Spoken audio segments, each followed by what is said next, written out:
Entonces, vamos a rápidamente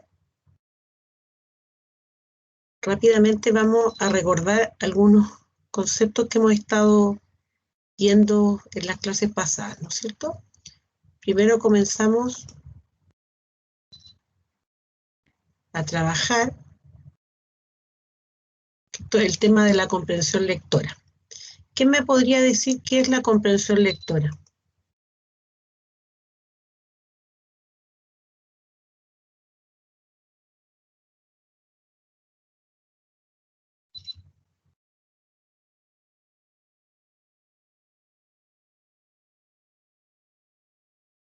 Voy a compartir.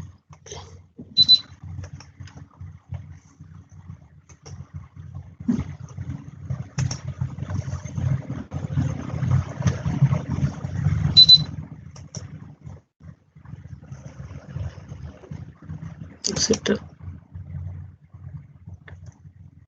Sí, nosotros hemos estado hablando, ¿no es cierto?, del proceso de comprensión lectora y las distintas teorías, ¿no es cierto?, o modelos que existen con respecto a la comprensión lectora. ¿Ya? En la actualidad, ¿no es cierto?, estamos trabajando con el modelo interactivo de la comprensión lectora, ¿ya? Donde el lector va a ser capaz de seleccionar del texto solamente la información más relevante a partir de nuestros conocimientos, nuestra experiencia, ¿no es cierto?, y el objetivo que tengamos al momento de realizar la lectura. Entonces, aquí tenemos el modelo interactivo, ¿ya?, ¿no es cierto?, donde existe un texto. Nosotros, a través de las habilidades cognitivas, ¿no es cierto?, por ejemplo, la percepción, vamos a ser capaz de hacer una lectura rápida, una lectura atenta del texto, y después vamos a tener que procesar el proceso, ¿no es cierto?, del lector, donde parte desarrollando, ¿no es cierto?, ciertas habilidades de metacomprensión, ¿se acuerdan?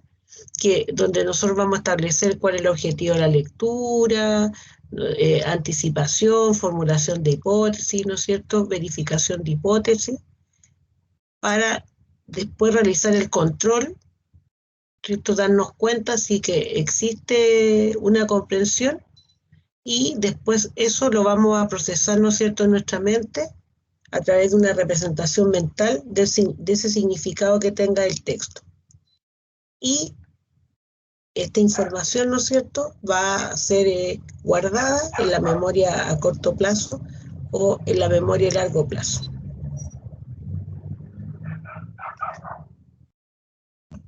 Ese con respecto al modelo, ¿no es cierto?, interactivo. Y después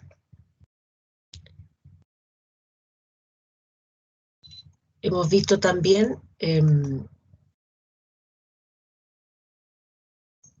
cuáles son los elementos que van a influir en esta comprensión lectora, ¿no es cierto?, de acuerdo a este modelo interactivo, ¿no es cierto?, la comprensión lectora es un proceso a través del cual nosotros vamos a ser capaces de elaborar significado a un texto en interacción con este.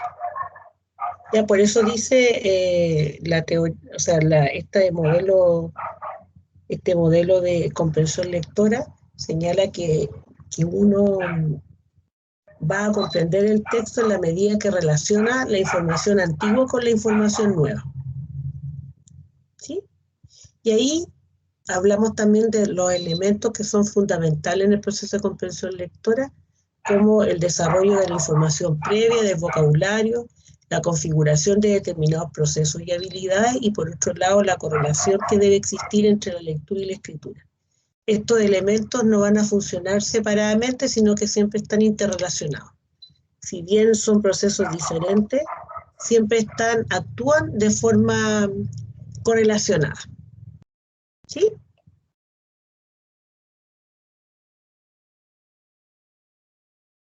Y finalmente trabajamos vimos dentro de la comprensión lectora, ¿no es cierto?, los tipos de comprensión lectora,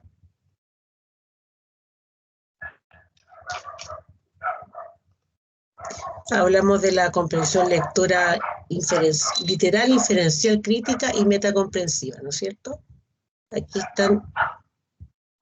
Y después vimos cada una de los tipos de comprensión lectora, ¿ya? Y que finalmente en conjunto, o sea, lo que se espera es que nosotros podamos desarrollar una metacomprensión lectora, una metacognición. ¿Sí? ¿Recuerdan eso? ¿Me van siguiendo? Sí, profe. Ya. Y después trabajamos, ¿no es cierto?, con estas habilidades del proceso lector, que uno las puede desarrollar, ¿cierto?, durante el proceso, o sea, antes del proceso, durante y después.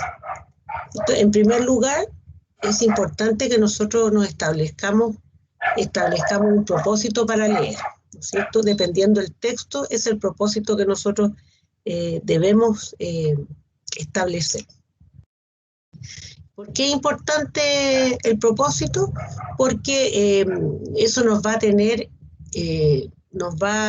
a clarificar qué es lo que queremos lograr con esa lectura, y por ende va a ser mucho más fácil seleccionar las estrategias que voy a utilizar para cada situación. Después, importante, ¿no es cierto?, activar los conocimientos previos. La idea es recordar la información que uno posee, ¿no es cierto?, en esta especie de cajonera, ¿no es cierto?, ¿ya? Y poder, para procesarla, vincularla con el conocimiento nuevo, ¿no es cierto? Entonces, en este caso, aquí vimos un ejemplo de si tengo que llega a mis manos, ¿no es cierto?, un artículo sobre el Quijote de Cervantes. Importante es que yo me haga las preguntas, ¿no es cierto?, ¿qué sé sobre esa obra, ¿no es cierto?, qué quiero saber y qué necesito aprender.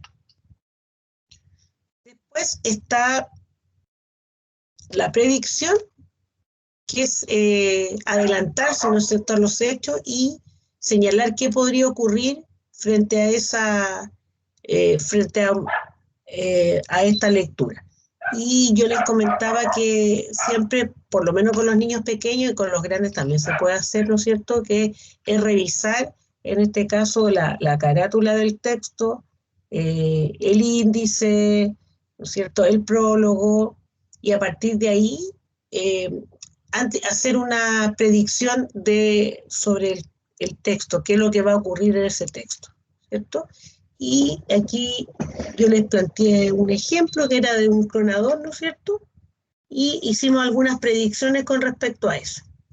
Después, otro aspecto importante es hacerse preguntas, ¿ya? A veces es mucho más estimulante hacerse preguntas que responderlas, ¿no es cierto? Responder las preguntas del profesor.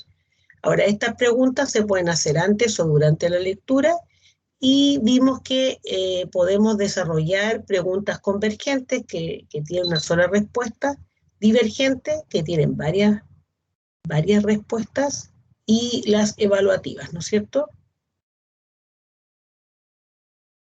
Preguntas convergentes, generalmente para desarrollarla utilizamos los interrogativos qué, quién, dónde, cuándo, cómo, por qué, ¿no es cierto? Y estas preguntas convergentes tienen una sola respuesta y siempre se van a encontrar, ¿no es cierto?, en el texto. Ya, ¿dónde se firmó el acta de independencia? ¿Quién es Arturo Prat, por ejemplo? Después están las preguntas divergentes, que son las preguntas creativas y que tienen más de una respuesta, y va a depender, ¿no es cierto?, también de la experiencia que tenga cada lector. Entonces, preguntas divergentes y de predicción, ¿qué piensas que ocurriría? De defensa, ¿por qué crees que? De causa-efecto, sí, entonces esto otro. Creatividad, ¿cómo harías? ¿Qué opinión, qué opinas sobre? De juicio, ¿cuál crees que es el mejor? De sensaciones, ¿cómo te sentirías? De diagnóstico, de sentimiento, ¿cómo te sientes? De deseos, ¿cómo te gustaría que? ¿Ya? Esas son las preguntas divergentes. Otro Otra acción que nosotros podemos desarrollar, ¿no es cierto?, es el automonitoreo. Ya darse cuenta, ¿no es cierto?, del propio grado de comprensión y saber qué hacer, ¿no es cierto?, cuando el texto no calza con lo que el lector o con lo que yo creo que es correcto. Después tenemos la autocorrección, ¿no es cierto?, donde vamos a ser capaces de darnos cuenta de cuáles son nuestros errores, ¿ya? Y si esos errores están en contradicción con las predicciones o supuestos que yo me he planteado. Clarificación, que me va a permitir aclarar los aspectos confusos del texto, que muchas veces puede estar provocado por el vocabulario desconocido, por a lo mejor falta de conocimiento, ¿ya? Y para hacer la clarificación podemos siempre hacer discusión con pares, profesores, consultar otras fuentes. Después tenemos la inferencia, ¿no es cierto?, que es entender algo de un texto que no aparece escrito literalmente en él, ¿ya? Y para eso es muy importante poder comprender la información que está siendo entregada del texto, a partir de la cual nosotros vamos a poder sacar algunas conclusiones. Después tenemos la visualización, que consiste en crear en crear representaciones mentales o imágenes sobre el contenido del texto. Después el apoyo de pares, ¿no es cierto?, que me va a permitir clarificar, ¿no es cierto?, compartir siempre estas estrategias me van a servir para entender mejor el texto, ¿ya?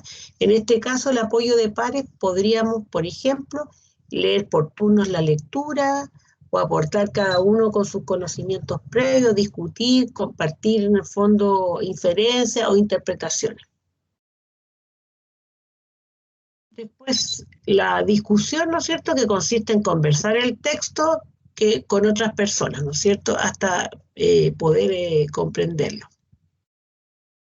El resumen, que es la capacidad que tenemos de leer y escuchar el texto y luego ser capaz de sintetizarlo, condensarlo, no sé, condensarlo en un texto que pueda contener las ideas principales o detalles que son relevantes de ese texto. ¿Cómo se hace?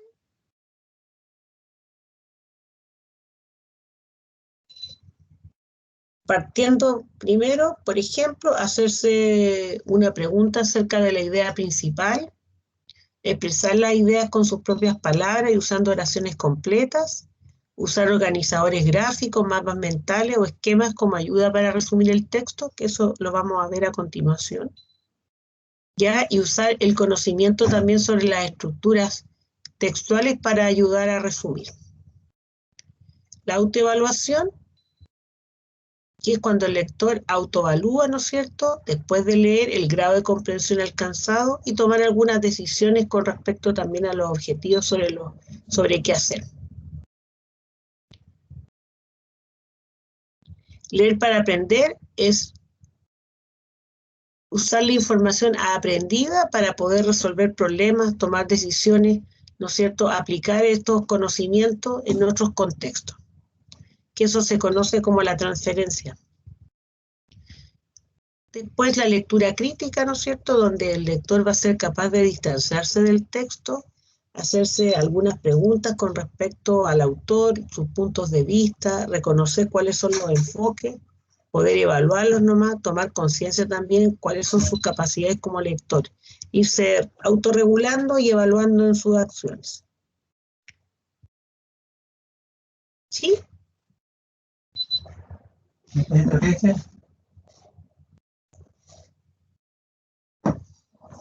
¿Sí? Sí, profe. ¿Algunas dudas con respecto a eso? No. ¿No? Ya, entonces.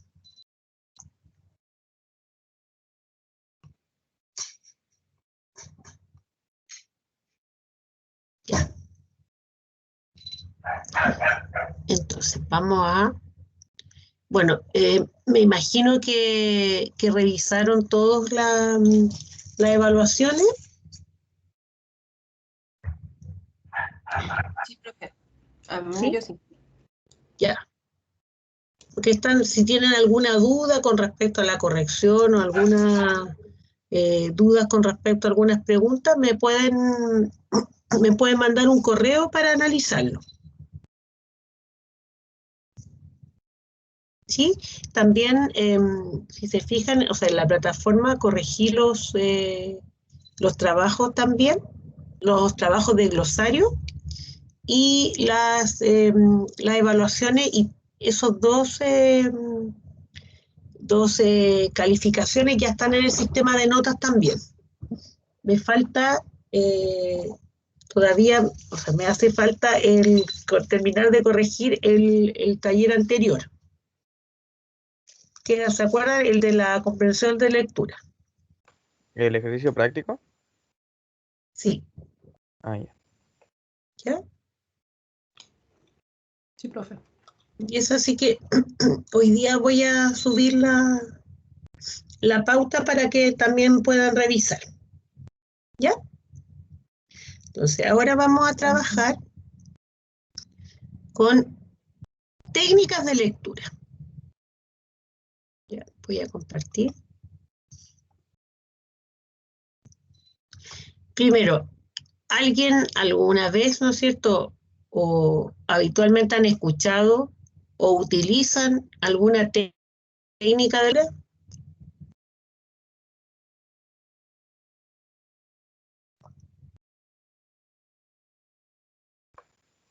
Yo tiendo a subrayar palabras clave. ¿Ya? ¿Y cómo te va con eso? Bien, me ayuda a ¿Qué comprender experiencia? mejor el texto ¿Ya? y así ¿Quién me más? ordeno más. Ya, o sea, te permite ordenarte. ¿Ya? ¿Alguna otra solamente utilizan la de subrayar? Solo eso. ¿Quién más? ¿Qué técnicas utilizan? ¿Alguien utiliza otra o todos utilizan la misma del Yo subrayar? hago un resumen del resumen del resumen.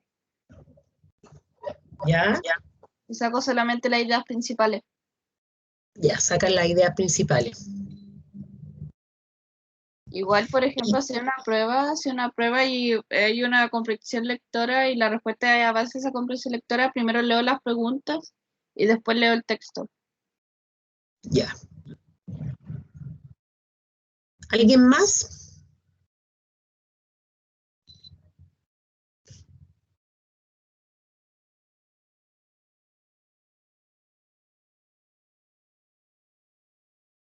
¿No?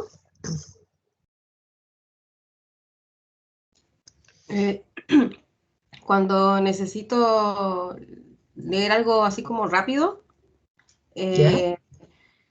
leo los primeros párrafos ¿Ya? de cada...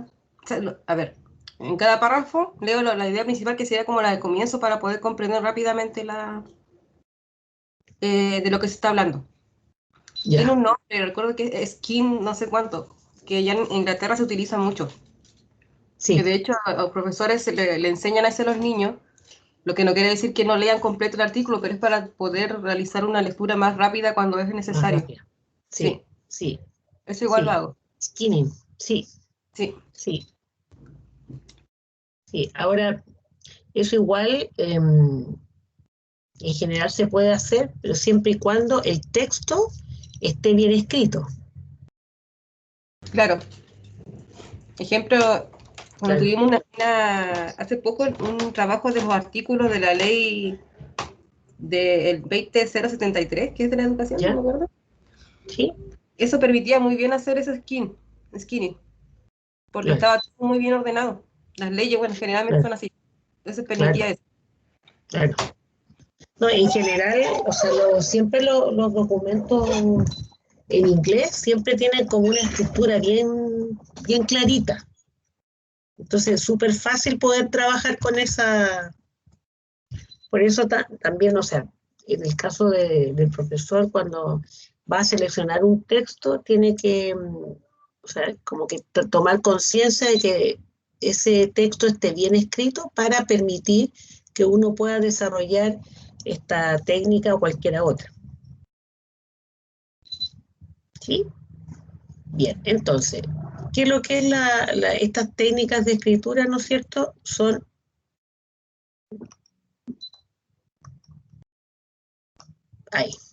técnicas de lectura que son pasos sistematizados, ¿no es cierto?, para poder lograr esta comprensión lectora. Son adaptables a la situación, a cualquier situación que se presente. Por ejemplo, lo que comentaba, si tenías que leer algo rápido, ¿no es cierto?, podías utilizar esta técnica y es como es rápida, uno puede tener una comprensión clarita de los aspectos que se están tratando en el texto. Ya dentro de esas técnicas de lectura está el subrayado, las notas al margen y la esquematización. Ya dentro de la esquematización encontramos los mapas conceptuales. ¿Sí? Los mapas de contenido también. ¿Ya? Son, los mapas mentales también, ¿o no? ¿Ah? Los mapas mentales. Los mapas mentales también. Claro, nosotros ahora vamos a estudiar, o sea, los mapas conceptuales, ¿ya? Y voy a presentarle hay un programa que se llama CMapTool, que a través de ese programa uno lo descarga, que es súper fácil, es una ayuda bastante buena para poder desarrollar mapas conceptuales. Ahora también se pueden hacer en Word, ¿eh? Pero es un poco más complicado. Este programa es bastante fácil. ¿Sí? Entonces eso se los voy a presentar para que ustedes lo tomen como una herramienta de trabajo, ¿no es cierto? Porque a través de estas técnicas de lectura, ¿no es cierto?, este subrayado, notas al margen, nosotros después podemos elaborar nuestros propios escritos, ¿no es cierto? O sea, a partir de la síntesis de los aspectos que se extraen de un texto, nosotros podemos hacer, ¿no es cierto?, producir un texto más pequeño con toda la información relevante o todas las ideas principales del texto principal. ¿Ya? El subrayado. ¿Qué es el subrayado? Es una técnica que vamos a utilizar después de una prelectura, ¿ya? Y sirve como base para el uso de estrategias de lectura y escritura. Es una técnica de tipo personal. O sea, no es recomendable, por ejemplo, si yo estudié un texto y lo marqué, pasárselo a otra persona para que estudie lo marcado, porque cada persona, como es un proceso personal, cada persona va a marcar lo que le parece que es relevante. ¿Ya? Ahora, los objetivos de este subrayado ya tienen, o sea, la idea principal es, o sea, destacar, la idea principal o resaltar los aspectos más importantes del texto. Pueden ser frases esenciales, palabras clave, que me van a permitir comprender con mayor facilidad el texto que estoy estudiando. Y, como lo dije anteriormente, ¿de qué va a depender el uso? Va a depender de los intereses personales, ¿ya? Y los propósitos que tenga el lector en ese momento. Ya, o sea, si necesito, ¿no es cierto?, aprenderme el texto o memorizar algunos aspectos, o sea, todo va a depender de lo que yo necesite.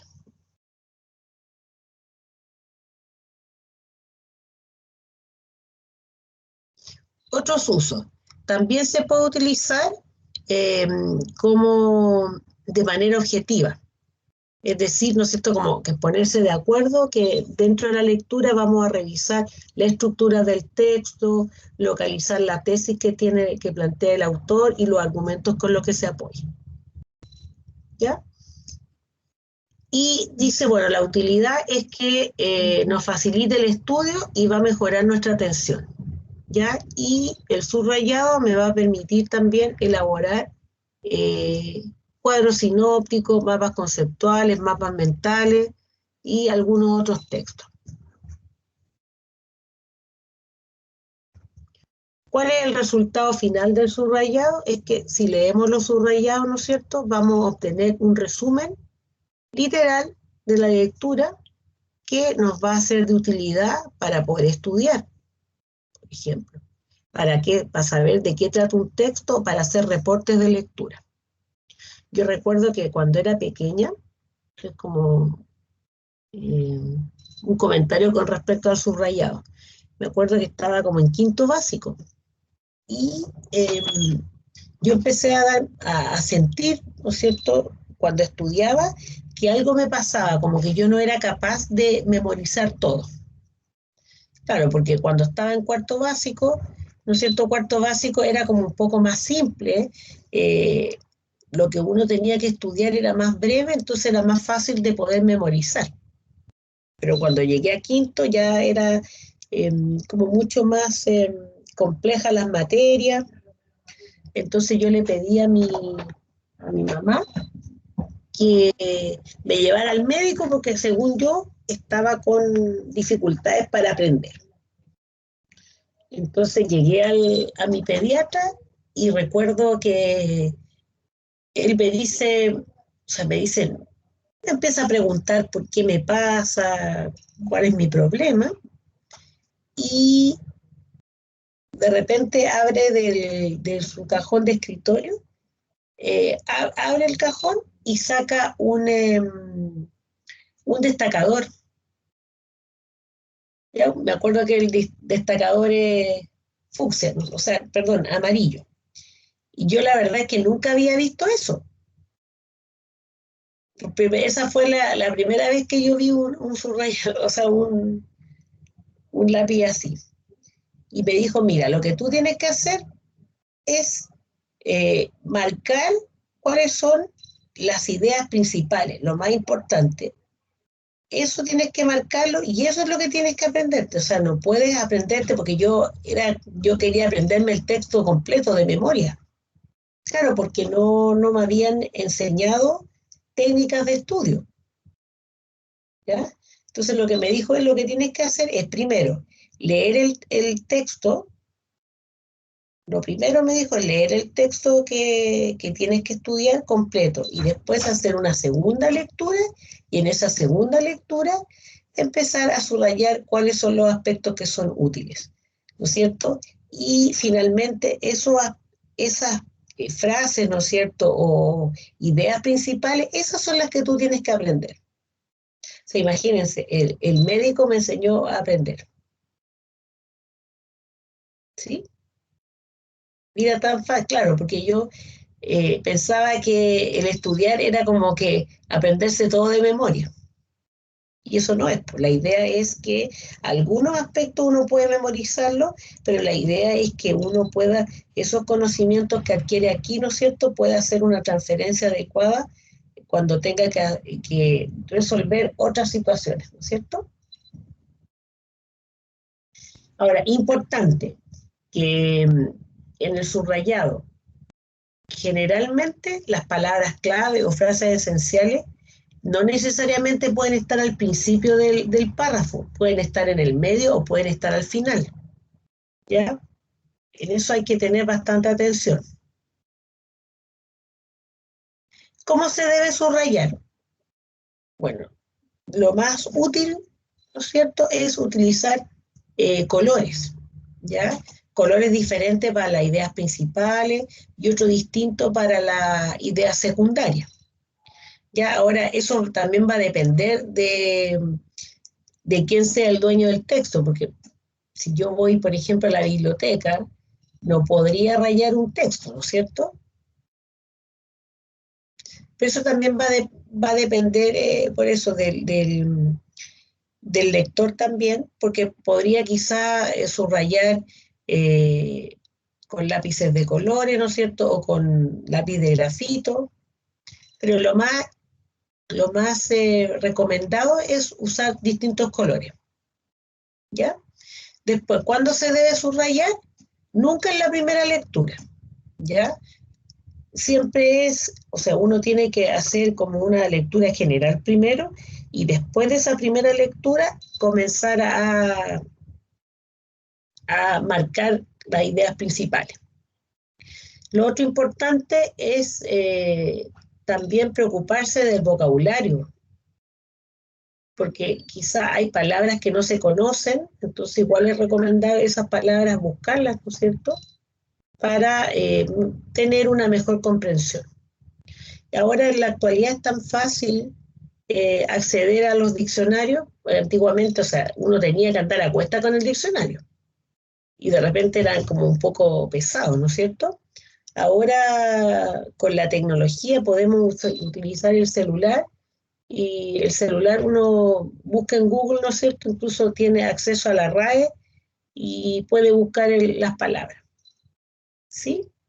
Después, otro aspecto importante también es que antes de subrayar el texto, incluso antes de leerlo, ya es recomendado, como lo vimos en las habilidades, ¿no es cierto?, del proceso lector, es recomendable hacerse algunas preguntas.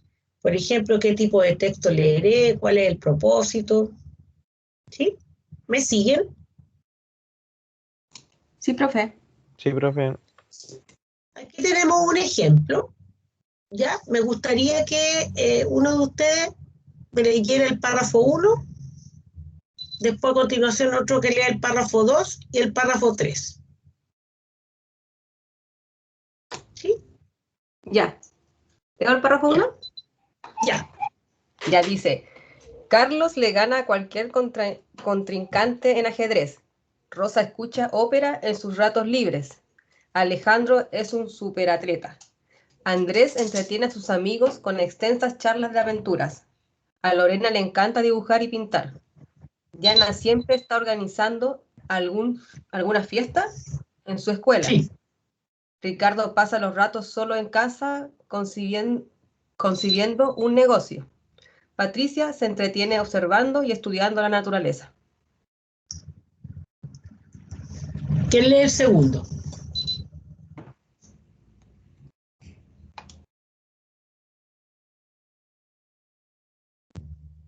¿Sí? ¿Quién puede leer el segundo, por favor? Ya yo. Ya. Aunque una prueba típica de inteligencia no lo mostraría, todos estos jóvenes son inteligentes. Cada uno presenta una particular fortaleza en una de las 8 clases de inteligencia que, naturalmente, todos tenemos en mayor o menor medida. Cabe destacar que ninguna es más importante que otra.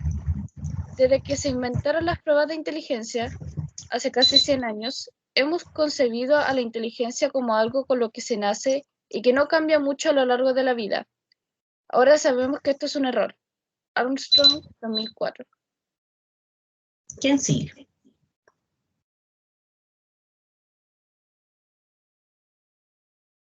¿Sí? Yo. El psicólogo Howard Gardner, junto a su equipo de la Universidad de Harvard, han identificado 8 clases de inteligencia que son lógica matemática, musical, corporal, kinestésica, lingüística, espacial, interpersonal, intrapersonal, naturalista. Este nuevo modelo ha sido aclamado en el mundo entero como una de las teorías más innovadoras del aprendizaje y de la inteligencia que se hayan desarrollado en el siglo pasado. Peña, Castillo e Hinojosa, 2010. Ya. Eso no es cierto. La primera lectura. ¿Ya? Ahora podrían, por favor, volver a leer los mismos que leyeron.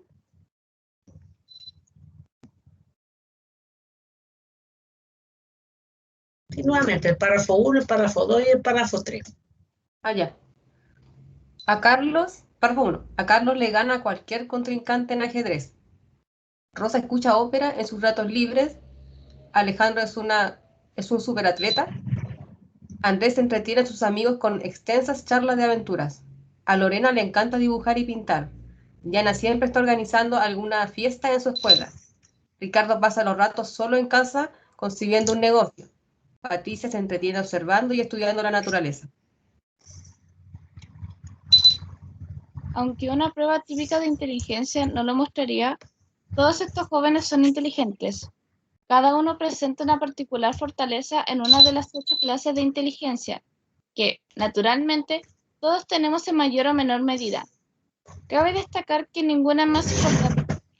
Desde que se inventaron las pruebas de inteligencia, hace casi 100 años, hemos concebido la inteligencia como algo con lo que se nace y que no cambia mucho a lo largo de la vida. Ahora sabemos que esto es un error.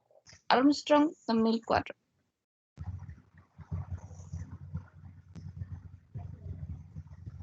¿Y 3? Activito.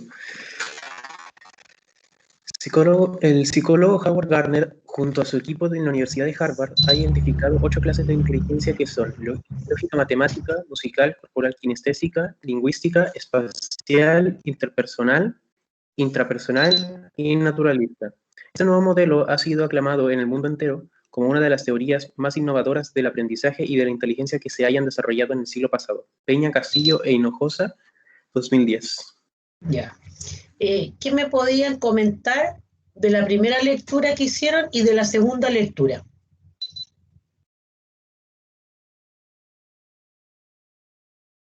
Que se me quedó o sea, una vez ya había leído el primer párrafo, se me hizo más fácil leerlo, o sea, la primera vez que leí el párrafo se me hizo mucho más fácil entenderlo y leerlo la segunda vez que lo leí.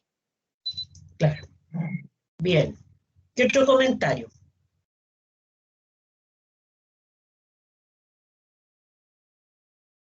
Esto es lo mismo, yo hago como la similitud, ¿no es cierto?, con cuando uno va manejando. Si uno la primera vez, ¿no es cierto?, va por una calle que no la conoce, tiene que ir más lento, ¿no es cierto?, porque a lo mejor como no la conoce se va a encontrar con un el paso, se va a encontrar con un semáforo, ¿no es cierto? Pero ya la segunda vez que voy por esa calle, yo ya me voy a conocer el tráfico, ¿no es cierto? Entonces voy a saber dónde tengo que frenar, dónde tengo que parar, voy a ir como más tranquila. Esto es lo mismo, o sea, en la primera lectura uno puede cometer algunos errores porque no sabe hasta dónde debe leer, dónde está el punto, dónde va la coma, ¿se fijan? Pero con la segunda lectura ya eso se me hace más fácil, porque ya sé dónde está cada cosa. Entonces, ¿sí? Después, una vez que yo ya he hecho, como decía ahí, ¿no es cierto?, con la explicación de cómo hacer el subrayado, nosotros podemos quizá, o sea, dependiendo de si nosotros hayamos entendido o no, podemos hacer a lo mejor una tercera lectura y ahí recién marcar. Porque hay personas que me comentan que van leyendo y van marcando, ¿no? Porque uno no sabe, a lo mejor lo que está marcando no es tan relevante, ¿ya? Y por estar así va a perder algunos aspectos que sí que son relevantes. Entonces, si se fijan en este texto, ¿ya? En el primer párrafo no se subrayó nada, ¿sí? En el segundo párrafo que se subrayó algo. ¿Me podría leer la encargada del párrafo 2 qué se subrayó? Desde que se inventaron las pruebas de inteligencia hace casi 100 años, hemos concebido la inteligencia como algo con lo que se nace y que no cambia mucho a lo largo de la vida. Ahora sabemos que esto es un error. Ya. ¿Tú marcarías algo más en ese párrafo? La verdad es que no, porque siento que lo último que se destacó engloba y saca una conclusión acerca de lo que se habló en el resto del párrafo, Ya, en la idea principal. claro. O sea, ¿estás de acuerdo con lo que se marcó? Bien, el párrafo 3. El encargado de la lectura del párrafo 3. Que me lea lo que marcaron en ese texto.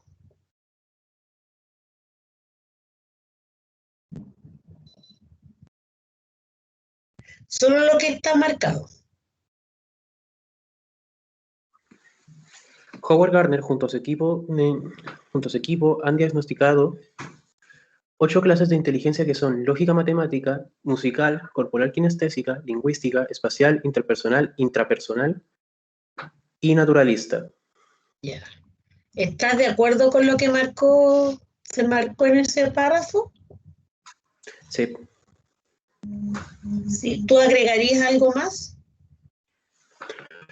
No, porque con lo mismo que en el anterior párrafo, esto engloba más de lo que quiere informar sobre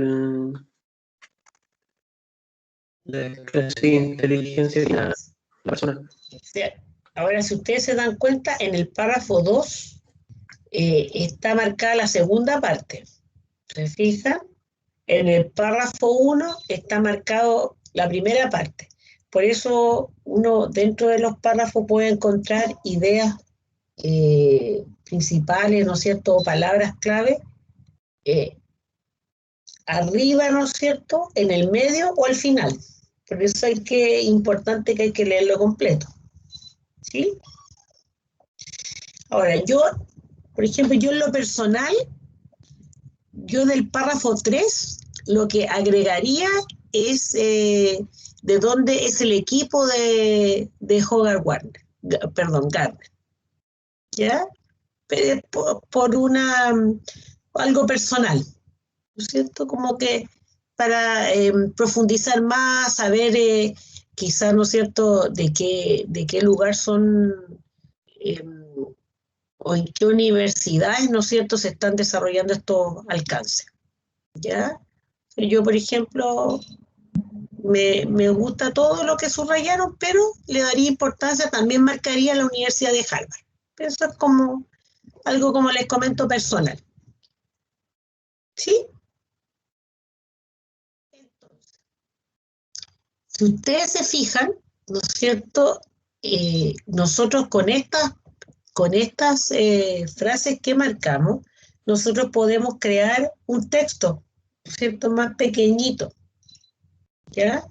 ¿Y qué vamos a poner? Desde que se inventaron las pruebas de inteligencia, desde que se inventaron las pruebas de inteligencia, hemos concebido la inteligencia como algo con lo que se nace y que no cambia mucho a lo largo de la vida. Ahora sabemos que esto es un error.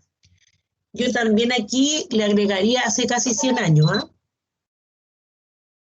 Como para tener una información un poquito más profunda. Después, Hogarth Gardner, junto con su equipo, han identificado 8 clases de inteligencia que son lógico-matemática, musical, corporal, kinestésica, lingüística, espacial, interpersonal, intrapersonal y naturalista. ¿Sí? Si yo desconozco en este caso, no conozco las características de la inteligencia, ¿no es cierto?, quizás podría buscarlas, ¿no es cierto? Eso como un aspecto previo para conocer el vocabulario, ¿sí? Entonces, esto es la técnica del subrayado.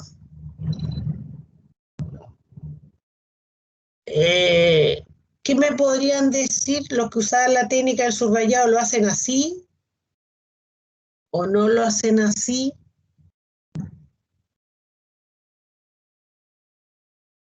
¿Les clarificó el haber visto esta técnica?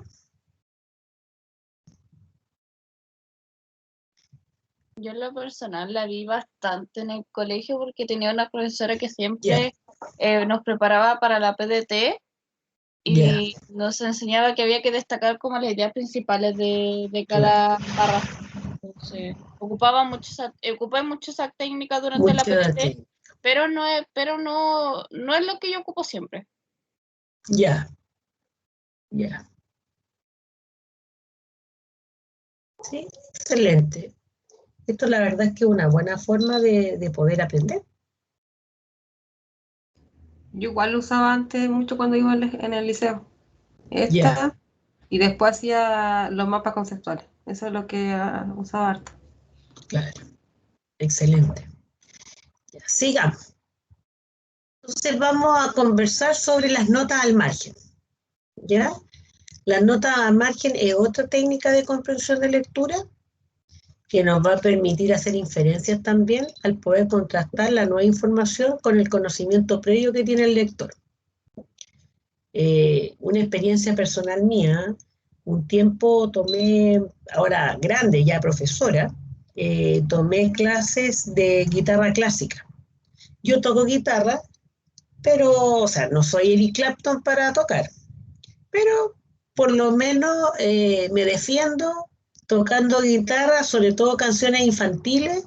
Me gustaba mucho, o sea, canciones infantiles o eh, canciones que son a lo mejor más patrióticas o depende para los eventos, ¿no es cierto? La banderita chilena, los pollitos dicen. Y para mí era muy positivo para trabajar con sobre todo los chicos de primero básico, ¿ya? Pero yo quería como perfeccionarme, ¿ya? Y quería aprender a tocar guitarra clásica, la verdad. Entonces, el profesor que me estaba haciendo clase no me dejaba hacer las notas al margen. Porque, por ejemplo, estábamos en clase y él, la clase como que la dividía en dos partes. La primera parte eran los aspectos teóricos y la segunda parte eran los aspectos prácticos. Entonces, en la teoría, porque era teoría musical, él me iba comentando y yo iba haciendo las notas al margen. Yo, o sea, siempre he usado esa técnica. Yo, de hecho, pueden ver mi apunte, si ven apuntes, yo siempre tengo marcado distintas palabras clave, o si el profesor, por ejemplo, mencionaba que en la evaluación iba a considerar aspectos de ese ítem, ¿no es cierto?, de ese contenido, yo iba anotando, incluso iba anotando las preguntas que el profesor hacía. Y colega no me dejaba hacer eso. Me decían, no, eso tienes que memorizarlo, pero si esas son formas que uno tiene de aprender. ¿Y cuál es la función principal de esta nota al margen? Es apoyar a nuestra memoria. Esa es la función principal, para que al momento, ¿no es cierto?, una vez que utilicemos estas notas al margen y al momento de poder redactar, ¿no es cierto?, hacer un resumen, otro escrito, ¿no es cierto?, tengamos a la mano cierta información que me va a ayudar a estructurar mejor el escrito que yo voy a... En el caso del escrito, o a lo mejor si voy a hacer un mapa conceptual, ¿no es cierto?, eso me va a ayudar.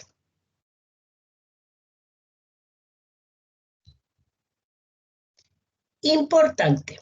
En esta técnica es fundamental resaltar las palabras también de difícil significado para buscar en el diccionario, ¿no es cierto?, la definición exacta, y de esa manera voy a poder comprender mejor el sentido del texto. Es lo mismo que vimos, ¿se acuerdan cuando vimos la lectura de la fuente? Que ahí salían palabras como barrena, ¿no es cierto?, que nosotros no la conocíamos. Entonces es importante poder conocer esas palabras, buscarlas, y eso me va a permitir comprender mejor el texto. Aquí tenemos, bueno, el mismo texto sobre la inteligencia, ¿no es cierto? Y me gustaría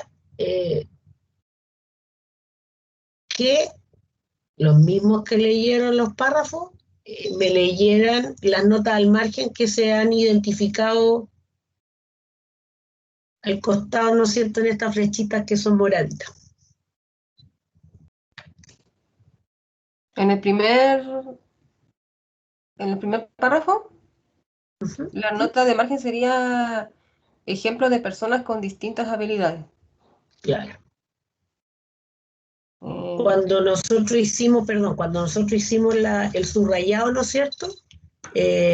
No subrayamos porque no nos permitía hacer algo general, ¿no es cierto? O sea, perdón, hacer la síntesis. Pero aquí en la nota al margen podemos resumirlo, sintetizarlo, ¿no es cierto?, como ejemplos de personas con distintas habilidades.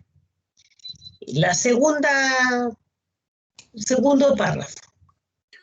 En las notas al margen sería la visión tradicional de la inteligencia que es cuestionada, ya que enumera en el subrayado, enumera los tipos de inteligencia que tiene la persona. Claro. La visión tradicional entonces es cuestionada. Tercero.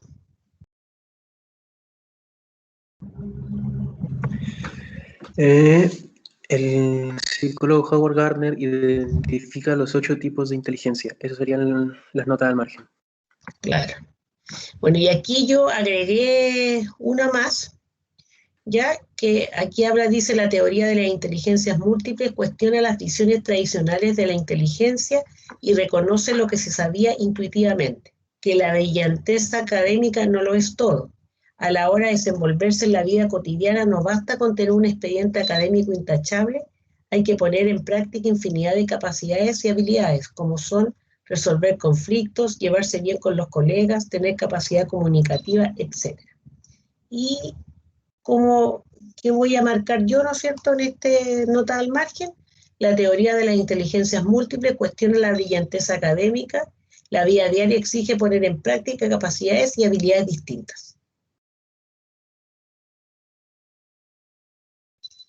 Antiguamente, o sea, analizando el texto, ¿no es cierto?, en sí, antiguamente la verdad es que una persona que fuera buena, por ejemplo, para los deportes o para la música y siendo mala quizás para la asignatura de más, entre comillas, como que las consideraban más importantes, ¿no es cierto? Matemática, lenguaje, era considerado casi como una persona que era tonta. Pero ahora se ha descubierto que, ¿no es cierto?, las personas tenemos distintas inteligencias y dependiendo también de las actividades que tengamos que hacer es cómo nos vamos desarrollando. Por eso es tan bueno, como yo les he comentado en clases anteriores, ¿no es cierto? Yo siempre trabajaba en los cursos de primero a cuarto, ¿no es cierto? Siempre trabajaba con la idea de este trabajo en equipo, ¿no es cierto?, utilizando las diferentes capacidades de los alumnos. Entonces, en un grupo, ¿no es cierto?, porque yo los sentaba en grupo a mis alumnos, y en un grupo iba a encontrar, ¿no es cierto?, personas que a lo mejor era el que era bueno para leer, el que era bueno para tomar apuntes, el que era mejor para las matemáticas. Entonces, al trabajar en equipo se van complementando. ¿Sí? Ser como un tips al margen, ¿no es cierto?, sobre la inteligencia múltiple. Entonces nosotros, si se fijan, nosotros con esta palabra al margen podríamos hacer también un pequeño escrito o bien un mapa conceptual también.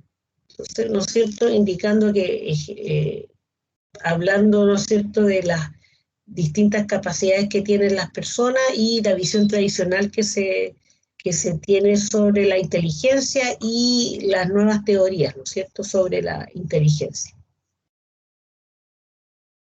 Y después viene nuestro mapa conceptual. ¿Ya? ¿Qué es el mapa conceptual? Es un recurso mnemotécnico que va a permitir memorizar fácilmente el contenido de los textos y la relación que se va a establecer entre los aspectos importantes de este texto. ¿Ya? Es un medio didáctico muy útil porque permite organizar, sintetizar y reelaborar la información.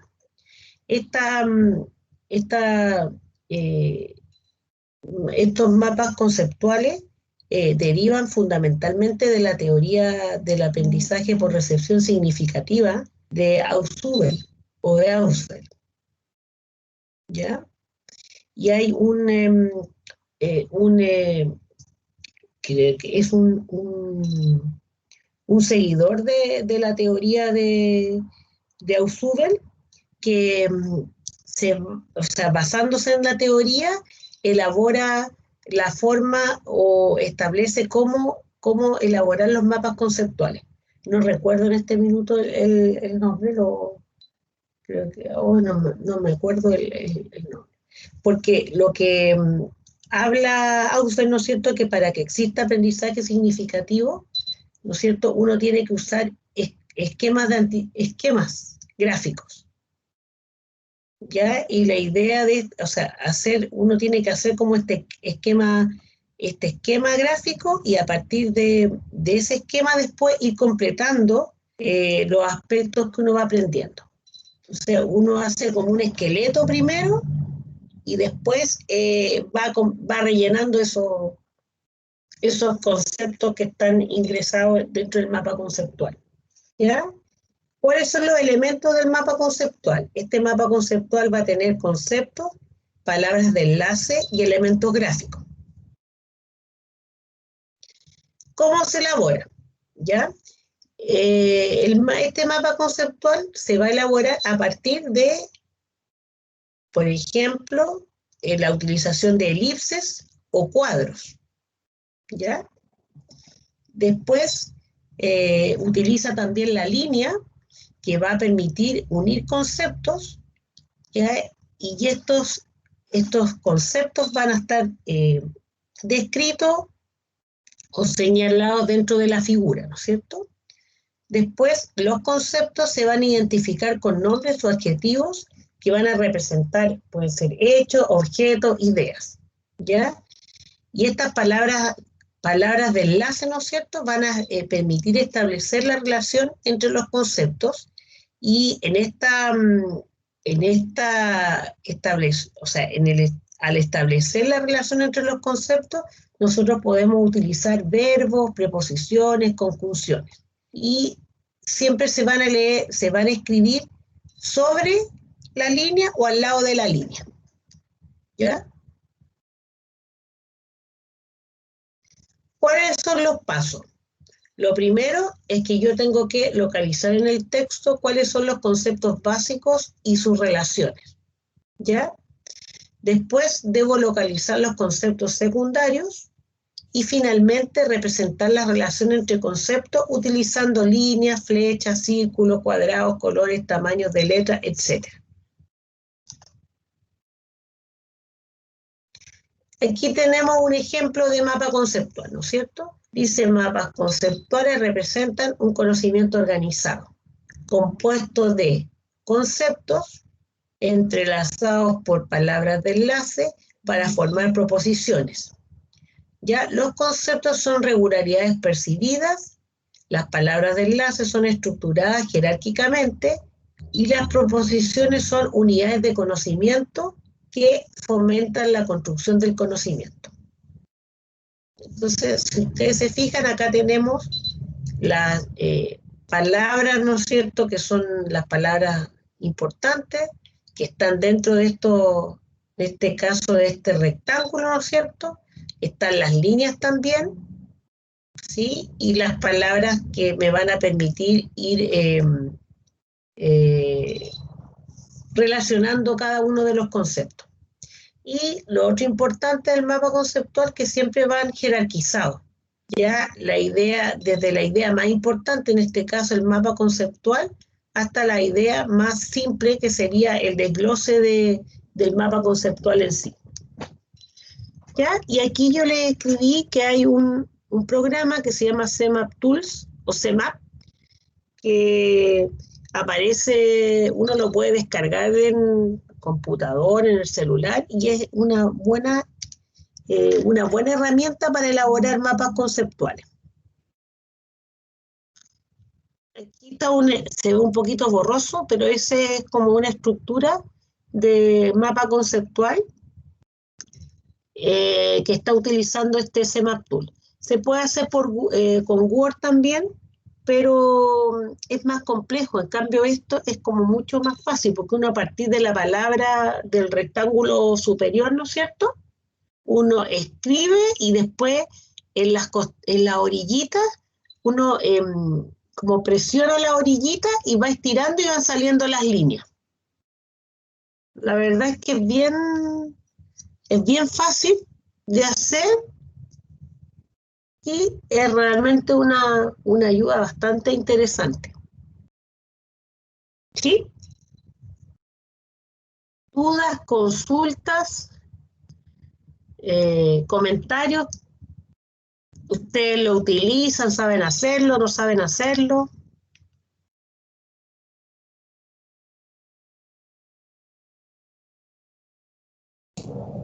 Como les dije antes, yo utilizaba...